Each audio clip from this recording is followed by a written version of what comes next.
Welcome to the deep dive. We're here to cut through the noise and really focus on the insights you need.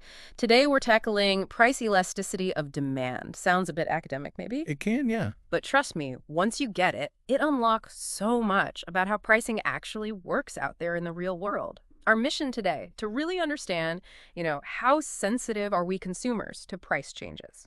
How do businesses even measure that? And what factors are really pulling the strings behind the scenes? We'll use real examples to make it stick. Okay, before we really jump in, just a quick reminder. This deep dive draws heavily from material provided by Farhat lectures. All the content, the examples, the explanations, it's all derived from the fantastic accounting resources over at farhatlectures.com. So whether you're studying accounting, prepping for the CPA exam, or already a professional, you should definitely check out the website. They've got extra practice questions, video lectures, tons of support to really nail down topics like today's.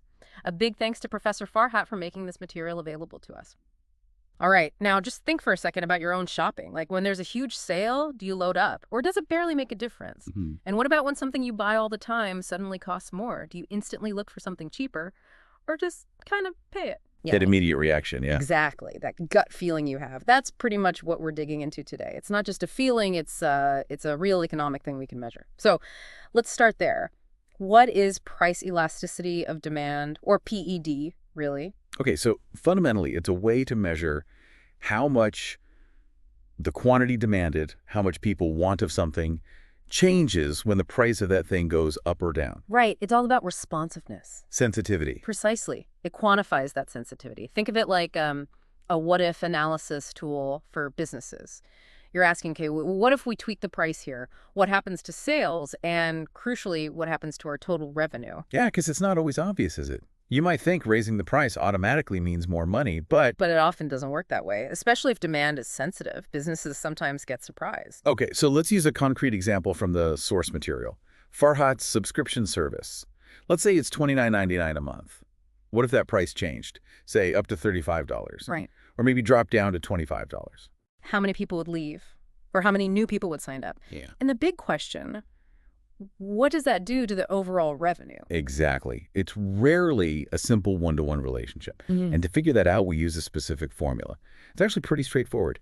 Price elasticity of demand equals the percentage change in the quantity demanded, divided by the percentage change in the price. Okay, percentage change. Let's quickly recap that because the starting point matters. Like, absolutely does. It's the final value minus the initial value, then divide that whole thing by the initial value and multiply by 100. So, like the example given, if a price goes from $50 up to $60, that's a $10 increase on a $50 base. That's a 20% increase. But if it drops from $60 back to $50, that's a $10 decrease, but now it's on a $60 base. So that's only a 16.67% decrease. Exactly. Using that initial value is key for getting the calculation right. It shows how the same dollar amount change can be a different percentage depending on where you start. Yeah. And technically, the result you get from the PED formula is usually negative. Right, because price goes up, demand goes down. Opposite directions. Exactly. But for making sense of it, for comparing things, we generally just look at the absolute value. We ignore the minus sign and treat it as positive.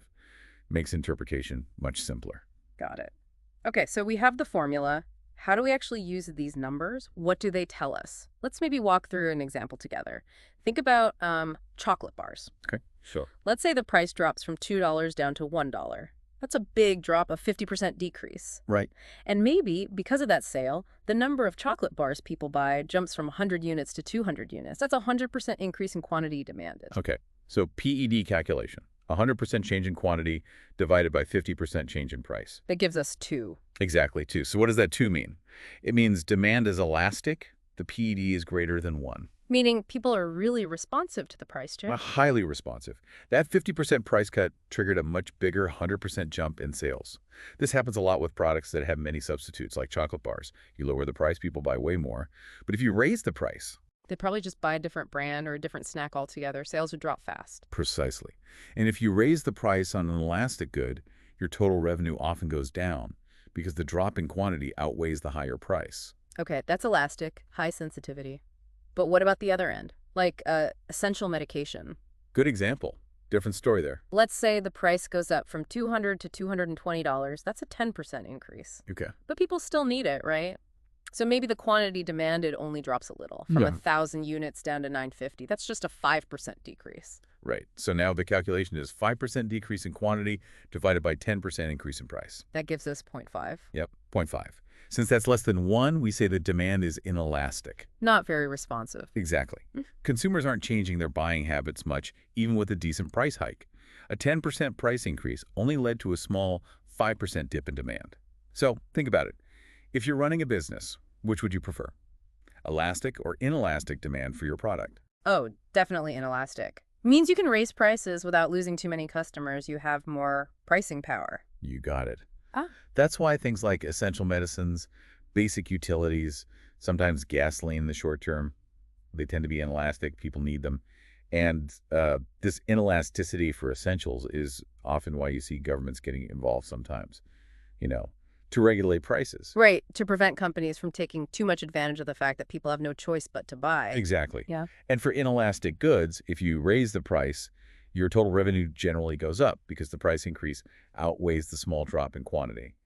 And then there's one more case, kind of the perfect balance point. Unitary elasticity. That's the one. PED equals exactly 1.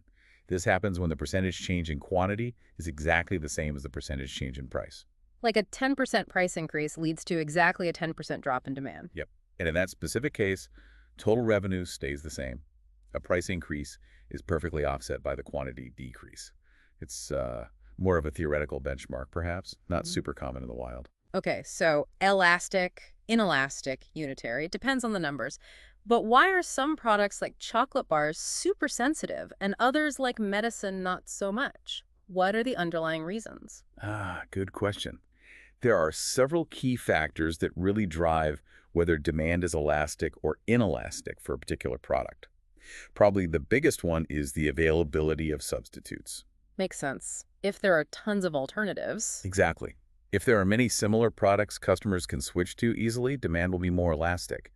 If your product's price goes up, people just buy the competitor's version. Like Pepsi and Coke. Yeah. Or maybe different brands of coffee. If one gets too pricey, you just grab the other one. Easy switch. Classic examples. The more substitutes, the more elastic the demand. Another factor is whether something is a necessity or a luxury. Right. Things you absolutely need versus things that are nice to have. Exactly. Necessities, basic food, water, electricity, essential healthcare, tend to have inelastic demand. You need them, so price changes don't affect your buying habits as much. You can't really just decide not to drink water if the price goes up. Pretty much. Yeah. But luxury goods, fancy cars, designer clothes, maybe that high-end smartphone demand is much more elastic. If the price jumps, you can easily decide to wait or just not buy it at all. The purchase isn't essential. Right. Then there's the time available for adjustment. This one's interesting. How so? Well, demand is often more inelastic in the short run.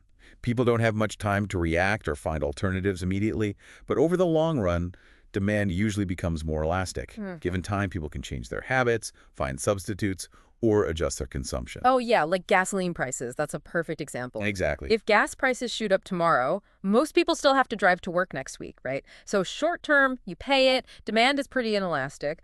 But if those high prices stick around for, say, a year or two, people start seriously thinking about buying a more fuel-efficient car or an EV, or maybe using public transport more or carpooling. Precisely. They adjust. They find alternatives. Demand becomes much more elastic over that longer time horizon. Another one is the proportion of income that the product takes up. How much of your budget it consumes. Yeah. If something represents a large chunk of your income, demand for it tends to be more elastic. You're just more sensitive to price changes because it impacts your overall budget significantly. Housing comes to mind immediately. Perfect example. A big jump in rent or mortgage payments isn't just a small pinch. It can totally change your financial situation. So people react strongly to those price changes. Demand is quite elastic. Absolutely. You can't easily absorb a huge increase in housing costs, so you look hard for alternatives or change your plans. And finally, something we touched on earlier, brand loyalty and habit. Ah, yes, the sticky stuff. Right. Strong brand loyalty or just ingrained habits can make demand less elastic. People stick with what they know or prefer, even if prices creep up a bit. Yeah, I definitely see that. Like people who will only buy iPhones no matter what. Apple's built incredible loyalty there. Or even smaller things, like maybe you always grab coffee from the same place every morning. It's a habit. Even if they raise the price by, say, 25 cents, you might just keep going out of convenience or preference. Exactly.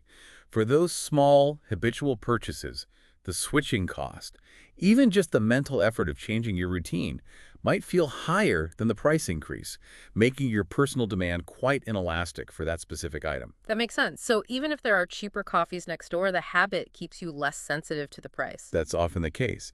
So you see, all these factors, substitutes, necessity, time, income share, loyalty, they all blend together to determine the overall elasticity for a product in the market. So wrapping it up, understanding price elasticity is it's fundamental for any business, really. It helps you predict how customers will react to pricing decisions. Knowing whether your demand is elastic, inelastic, or unitary gives you crucial insights for setting prices, forecasting sales, and ultimately managing your revenue. It's a core piece of market strategy. It really is fascinating once you start seeing it everywhere. So here's a thought to leave you with. Next time you're shopping or just thinking about products you buy regularly, ask yourself, is my demand for this elastic or inelastic? Why? Consider the substitutes, whether it's a need or a want for you, how much of your budget it takes. You might be surprised what you notice about your own buying behavior and the pricing strategies around you. And remember, if you want to explore this topic further or dive into other accounting and economic concepts, check out farhatlectures.com. Our discussion today was based on the great resources available there. Okay, that's our deep dive for today. Thanks for joining.